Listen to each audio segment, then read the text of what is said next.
Hello everyone, it's me, Dr. Babatunde Okewale.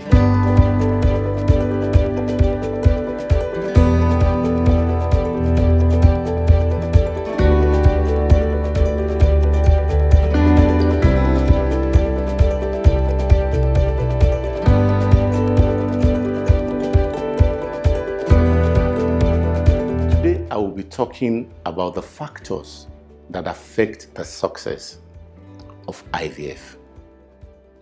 Generally speaking, there are two major factors. The first is the overall success rate of the fertility clinic. And the second is the characteristic of the couple that have presented themselves for treatment. Generally speaking, the overall success rate of IVF could range anything between 20 to 80% per cycle.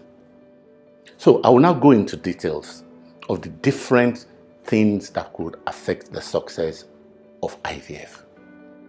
The first thing is the skill and the experience of the team or the fertility clinic. We know that even within the same fertility clinic, the doctors or the embryologists that work there have different success rates. And this boils down to the skills and the experience of the team. The number two factor is the type of ovarian stimulation that had been done. There are basically two types of ovarian stimulation. You have what we call the natural or clomid stimulation, which usually gives you maybe 1 or 2 eggs. But the whole idea behind IVF is that you want to multiply stimulate a woman. So the best type of IVF are usually the one where you use gonadotrophins to multiply stimulate the woman.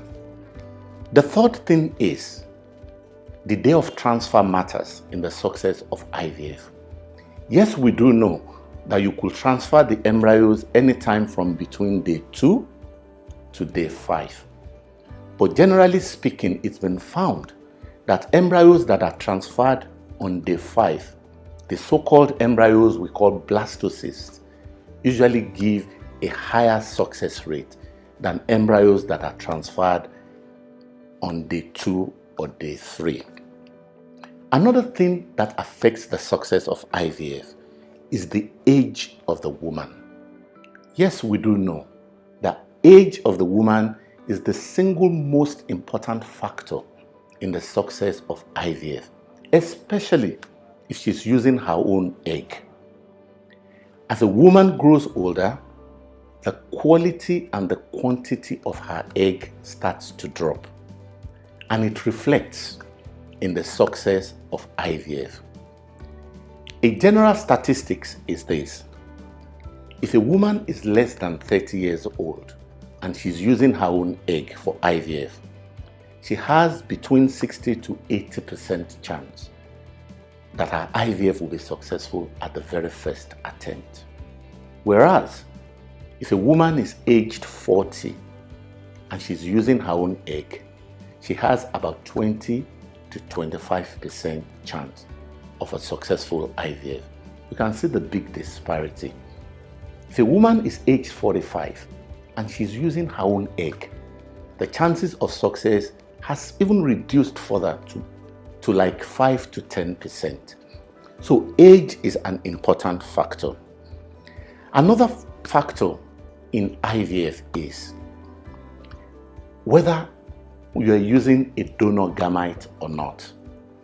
Generally speaking, we do know that women or couples who use donor egg, donor sperm, or donor embryo, for whatever reason, usually have a higher success rate than people who are using their own egg. And it's obvious why that is the case. Because the quality of the egg in donor egg, the quality of the embryo in donor embryos, and the quality of sperm in donor sperms are usually higher, and so they give a better success rate than if you're using your own egg, especially if you are older. There are some lifestyle issues that affect successes of IVF.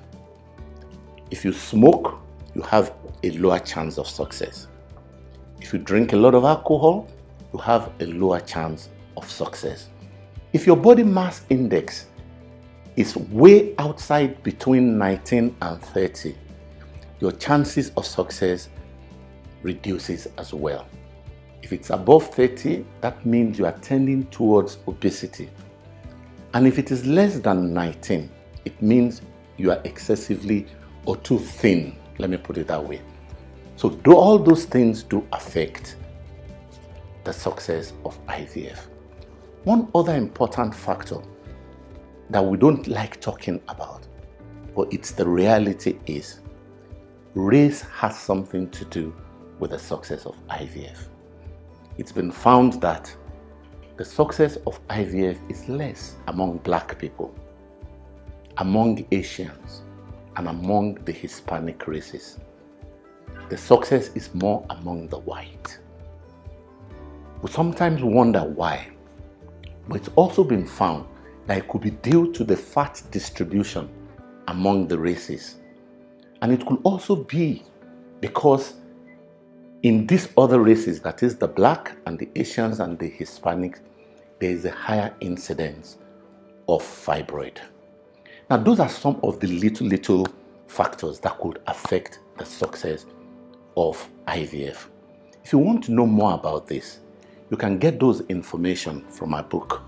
It's called How to Get Pregnant and Have a Baby, and it's available on Amazon. Thank you for listening.